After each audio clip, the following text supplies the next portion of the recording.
Oh, it been a good minute, bruh. I have been doing all this overtime. I've been slacking off, bruh. I apologize. I need to push out more content. The quality of my videos, low key, gotta get better. Like sooner or later, I'm gonna upgrade my quality. But just tap in with your boy.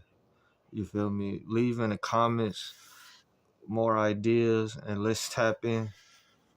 Larry Bird was one of the biggest trash talkers in basketball. And a lot of people say, really? They thought it was Reggie or Charles. Bird used to tell me, look here, man, you supposed to be a great defender, right? And I'm going to make sure I tell you where I'm going to shoot the ball at. And he said, I'm going to get it right here. I'm going to shoot it right in your face. And I'm looking at this guy like, he's nuts. I'm going to go shoot this jump in your face right there in that cone. And it's going to be your Christmas present. I'm going to wrap it up and bust your head. Oh snap, bro. That is hilarious, bro. Like, I mean, but he did lived up to it though. Like he trash talked, but he lived up to it. And his own peers even let you know, like he got the ultimate respect from his peers. Like that's how you know Bird was really a bad man on that court. Get open. And that's exactly what he did. If he tell you going to hit a shot at a certain place, he going to do just that, and ain't nothing you can do about it. Being a better player each step I took, I was able to go up more than the other guys. I had a green light. I could make plays, but I always knew early on, especially when I was a junior, senior high school, that probably the outcome of the game was going to depend on me. Well, yeah, I interviewed Gary Payton, a venomous trash talker. And I asked him who the most vicious trash talker he's ever encountered. He said Larry Bird. Oh, no question. Bird talk shit like we talk. Let me tell y'all something. Bird used to tell me, look here, man, I'm going to go shoot this motherfucking jumper in your face right there in that corner. And it's going to be your Christmas present. I'm going to wrap it up and bust your head open. All that shit. He told me, young fella, let me tell you something.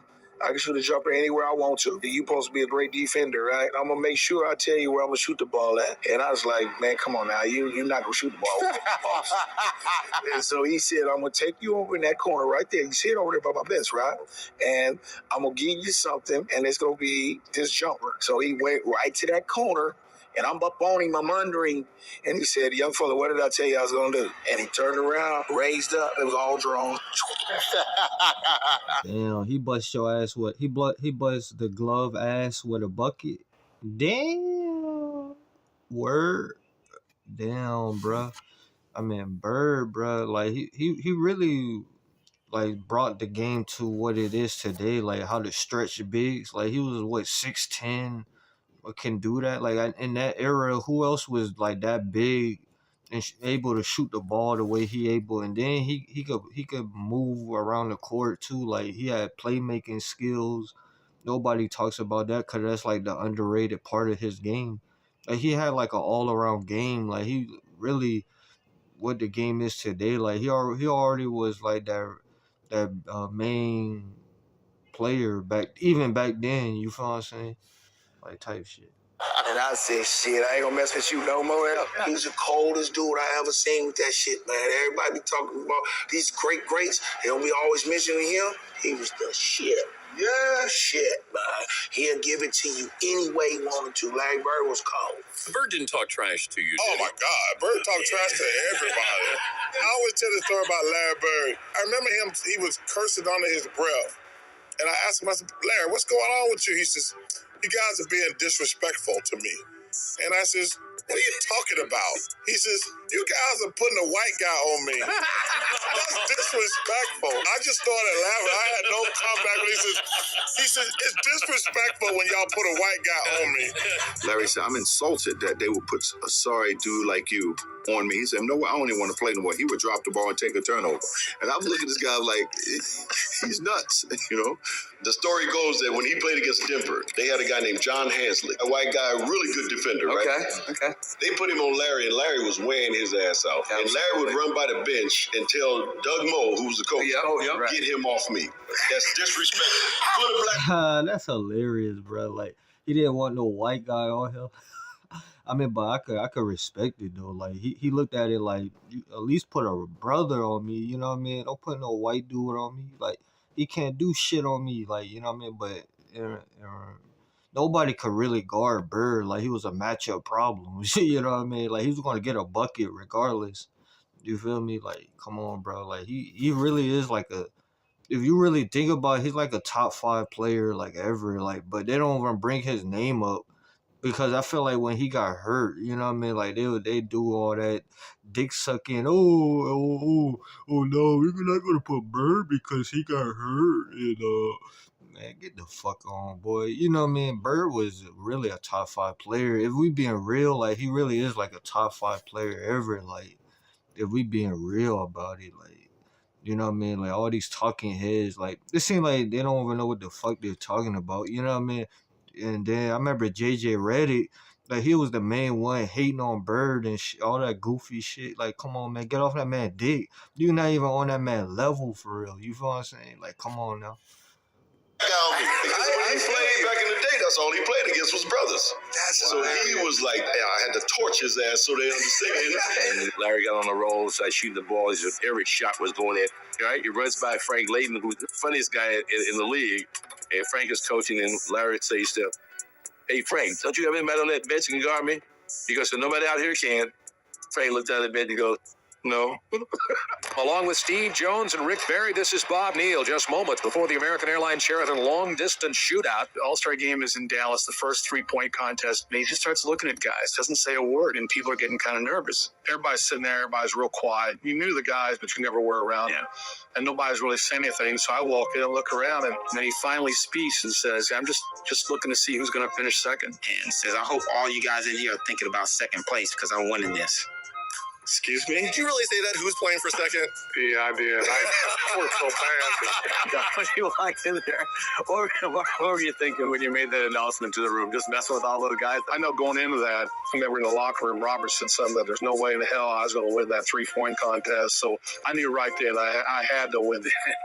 That chick said my name on it for a week now, and I knew I was going to win this thing. I've been practicing, and my teammates said I wasn't going to win it, but I came back and lucked out, really.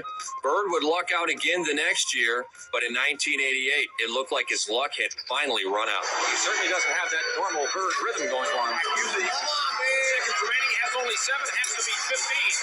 That's 8, make it 9, and 10, and 11 as we're counting. 13. Huge rack that time for Bird. He's still got to drop one here quickly. 14. This is a tie for the money.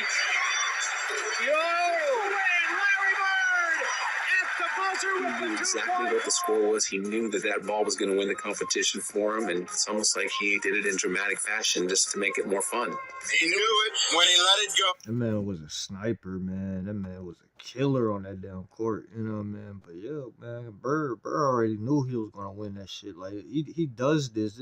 Shooting the ball for him is like a layup. You know what I mean? Like, come on, man. That shit is like a layup. That's like an insult. You know what I mean? Like, come on, man. That man, when he shoot the ball, that shit is like a layup. You could tell every time that shit gonna go in every time. Like, it looked like it's gonna go in every time, actually. Oh, and we're headed for the winner's circle. He didn't took off his top yet. I didn't see when he took off his top. Larry used to come in the locker room. He'd be getting his ankles taped, and he'd say, hey, ball boy, run in and go find the scoring record in this building.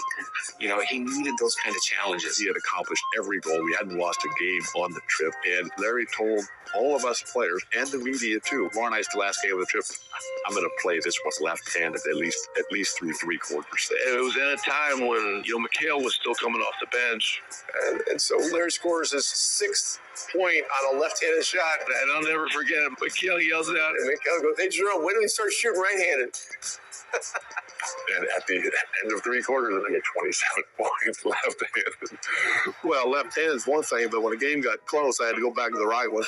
He could hold all these things in his head during the game. So he'd have a shooting drill at the old Boston Garden. 4:30 in the afternoon. I was an early guy. I'd set up early. The garden would be dark. Late in the afternoon by himself, dark garden, come out with an equipment guy and just do the perimeter, shoot for half hour. All you heard was swishing. If he missed a shot during that thing, he'd say that the Bull Gang set up something wrong with the rim.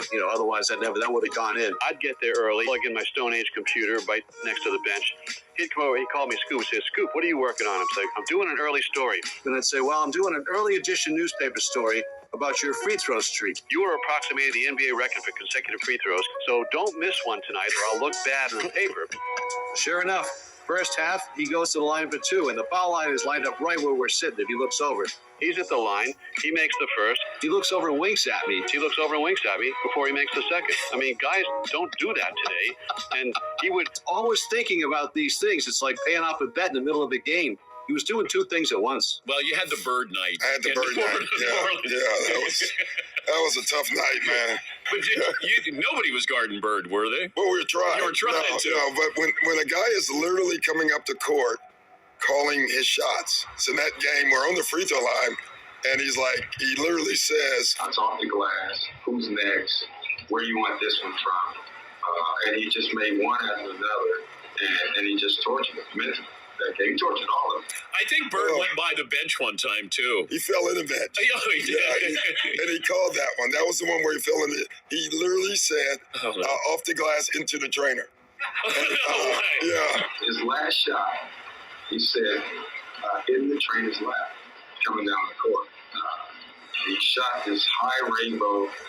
It goes in. Ricky bumps into him and knocks him on our trainer. That's how you know that man was a bad man. The opposing team cheering this man. Come on, man. Like, come on. That's like the ultimate. They like, damn, this boy bad as hell. He's scoring on us and we can't even do nothing, boy. I'm telling you, Bird's a walking bucket. You know what I mean? Give that man his respect. Like, you know what I mean? All these goofy ass haters and trolls on that man dick hating. Like, get off that man dick. Show him respect. You know what I mean? Him and Magic. You know what I mean? They changed the game forever. You know what I mean? But they don't really talk about them. They just overlook them and shit. Come on, man. Like, you know what I mean? You don't know shit about the game of basketball. You're not paying respect to them. They really changed the game forever. And then it was Jordan after that. It was Isaiah and then Jordan. You know what I mean? Then you had the rest. You know what I mean? But come on, bro. Like, it's not even a question. Come on, bro. Like, Bird was really him. You know what I mean? Pay that man his ultimate respect. Fuck you mean? Wow. So it was exactly what he said. Antoine Carr and Cliff Levingston got fined by Fratello, I think. And Eddie Johnson for celebrating Bird. Yeah, it was the best film session. Every time when I see Mike, we still laugh. God, it was the greatest film session ever because back then, you watched the real game and just went, with a video, and Mike rewound the celebration 20 times. And they show a shot of our bench. Cliff Livingston and Eddie Johnson are standing up giving each other high five. I mean, everybody was entertained by this. Even the guys on the Atlanta bench. They got fined for that, I heard. Yeah. Watch the reactions on the Atlanta bench. You see Scotty Hayes up there laughing. Yeah, watch Cliff Levingston over here. I think this is Cliff. Fratello wouldn't let it go. He just kept rewinding. Showing the guys, you remember they're giving each other high five. And then somebody falls off the bench. Yeah, that was Eddie Johnson. Yeah. Eddie Johnson falls off the bench in laughter, and Antoine Carr and Cliff gives each other a high five. And our film session was 20 minutes of that.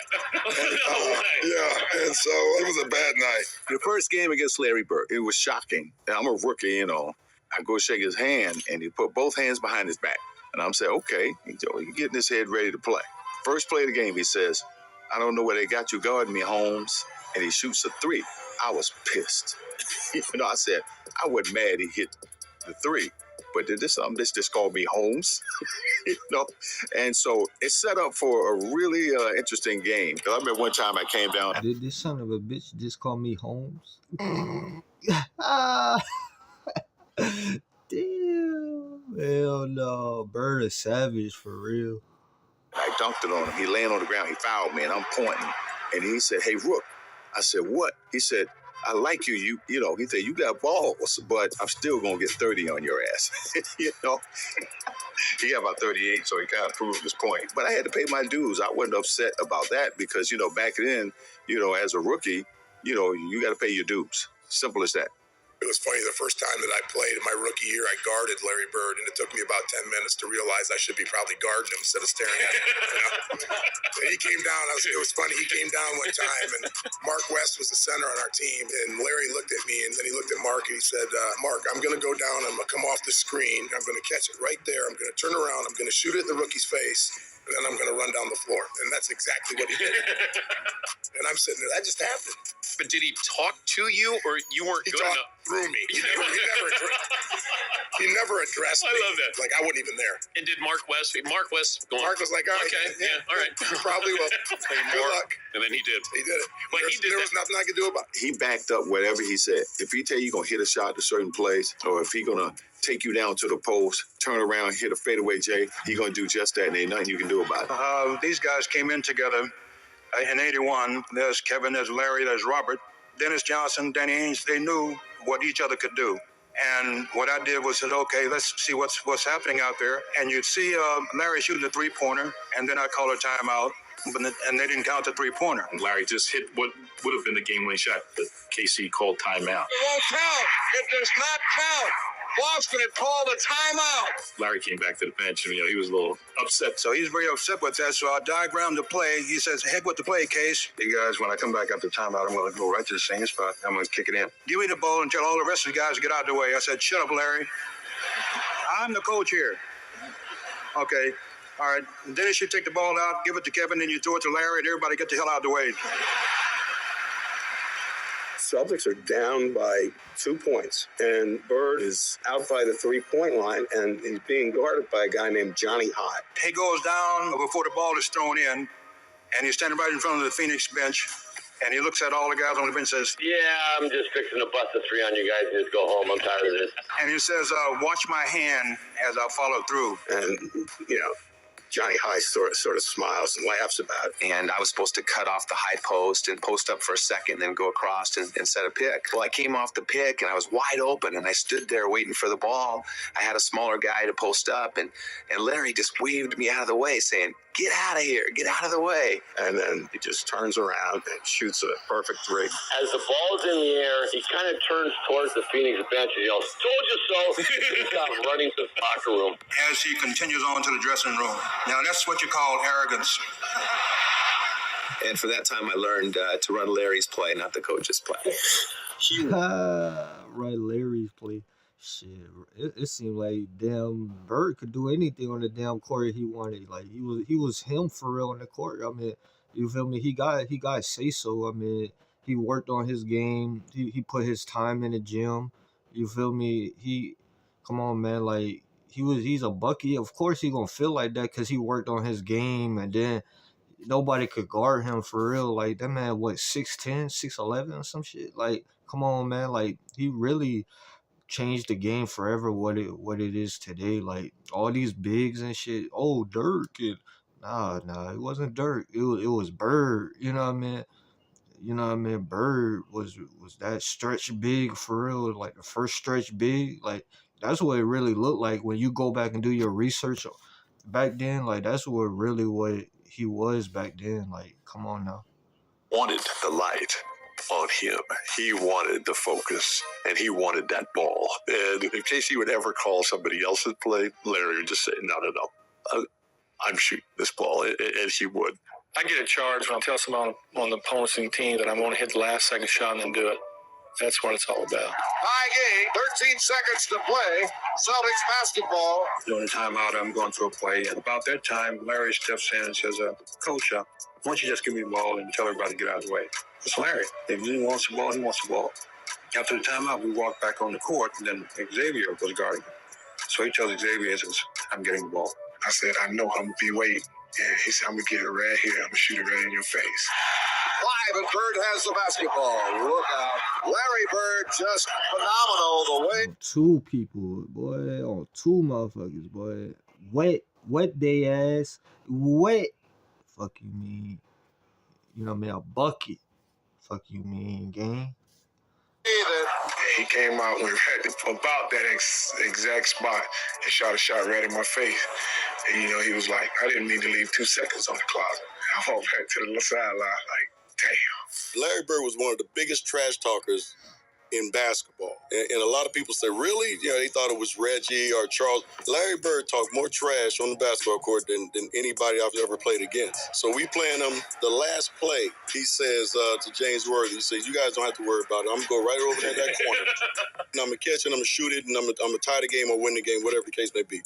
They take the ball out, and I think it was either Danny or DJ? The late, great DJ. Yeah. You DJ coming down, right, with the ball. Oh, great DJ, that's good. So pass it to Larry, he's in that corner. Now I got to go out and close Larry Bird out. So as I'm running out to Larry Bird, He's talking trash to me. I don't know why you're running out here. Who says that in the middle of the game? He said, I'm going to wait till you get one step away from me and I'm going to shoot it right in your face. So I got one step away. He shoots it all net. 3-pointer. Good. Take the ball out, man crow right to the corner, caught the shot, shot a three. It's like, are you effing kidding me? And he turned to me and said, you did all that running for nothing. And he was saying in such a calm way that you didn't think it was trash talking, but it's trash talking. You're not going to tell me you're going to go over there and shoot the ball in my face. That's trash talking. But he would tell you before the play even started. He'd tell you where he's going. He'd tell you when he catches it, there's nothing you can do about it. And it was great trash talking because it wasn't vulgar. I mean, he wasn't pounding his chest. You can just be standing next to him. You know, I would jump out and try to block a shot on rotation. And he'd say, Scott, You jump high, but you don't jump that high. You can't get this. So, Scott, you're a little too late. Scott, you're not getting that. Why are you even jumping? Why are you running out? But it was all game. He'd say something like, don't do that. Yeah, don't do that. That man said, "Don't do that. You know better, boy. You gonna get your ass put on that bucket. Yeah, wet your ass." Oh shit, Kariba fool for real. Cree said, "Don't do that." He would say, "Don't do that." Hell no. And he talked the whole game, and it was, after the game and after years of thinking about it, you're like, man, that dude is one of the greatest players ever played. He was ridiculous.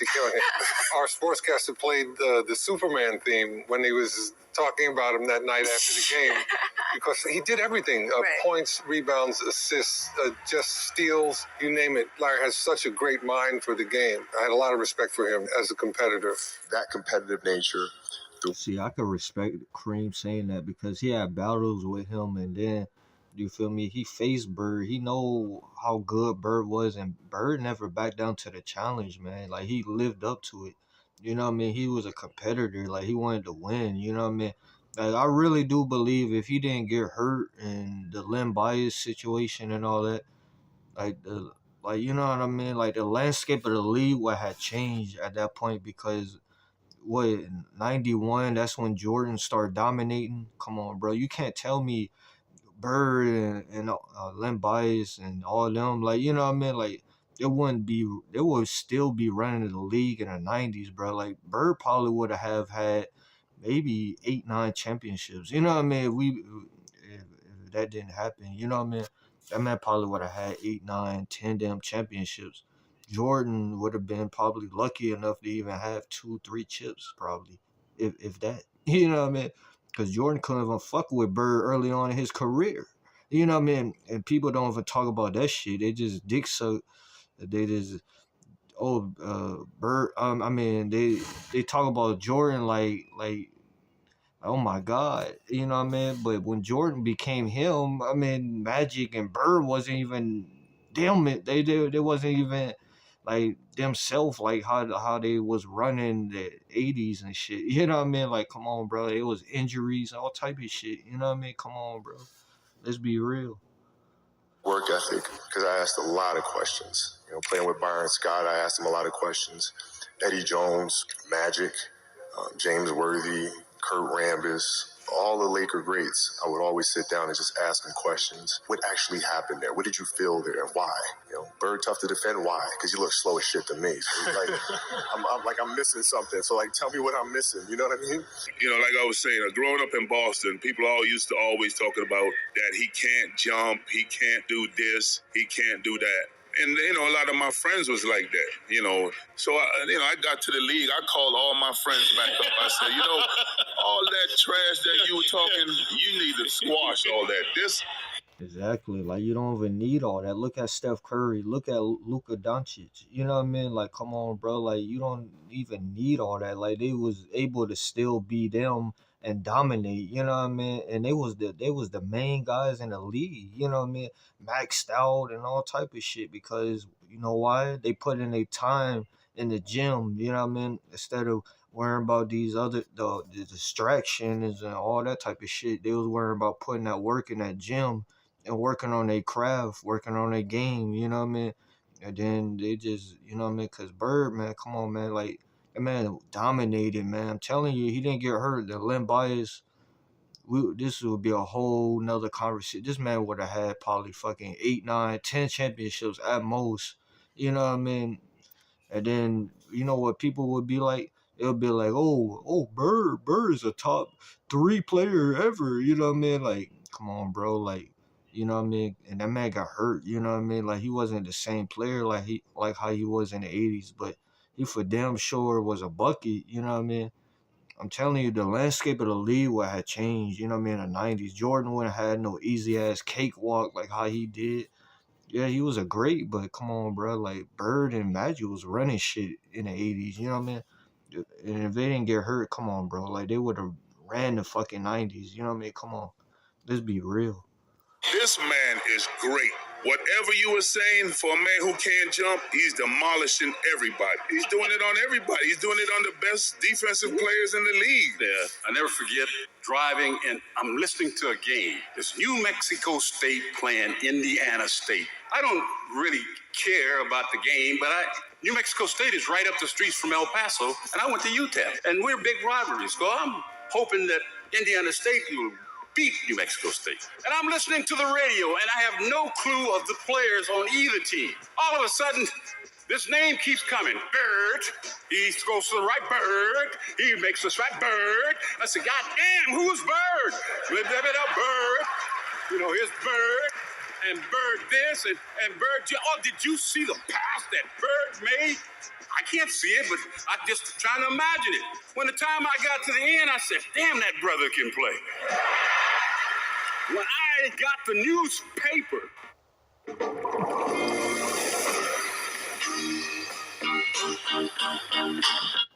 the next morning and saw Larry's picture, I said, damn. Larry, they wasn't you know, be honest with you. The young lady that said you were her favorite player, mine too. I love you too, Magic, but not as much as I like Bird. People always talk about great basketball players, and they don't never mention him to be up in that round. But Larry Bird was cold. I don't think nobody ever could get out with him. You ask Magic. That's why Magic had a run, and he was mad when he had to retire in '92 because of what he was going to be missing with Larry Bird. And then you remember Larry Bird took 2 more years, and then he quit because he said his main guy who he wanted to play against is gone. I'm going to tell this story. We're in LA, and I'm hurt. I got a pulled hamstring, so I'm not playing tonight. So I can't play against the Celtics. You know, I'm killing myself. You know, Larry's warming up. The anthem is sung and get introduced. And right before they go out on the court, Larry comes down. He says, you know what? Since you're here, I'm going to put a show on for you. So you just sit back and watch, okay? Don't worry. I'm going to put a show on for you. And I'm like, man, get out of my face, man. Want to hear that? You know, this Celtics and the Lakers. And he went out. I think he scored 38 points, about 20 rebounds, about 15 assists. And every shot he would shoot, he would turn to me. Every time he hit one, he'd look at me. And I said, boy, you know, the thing about it that I love about you is that most guys talk trash and can't back it up.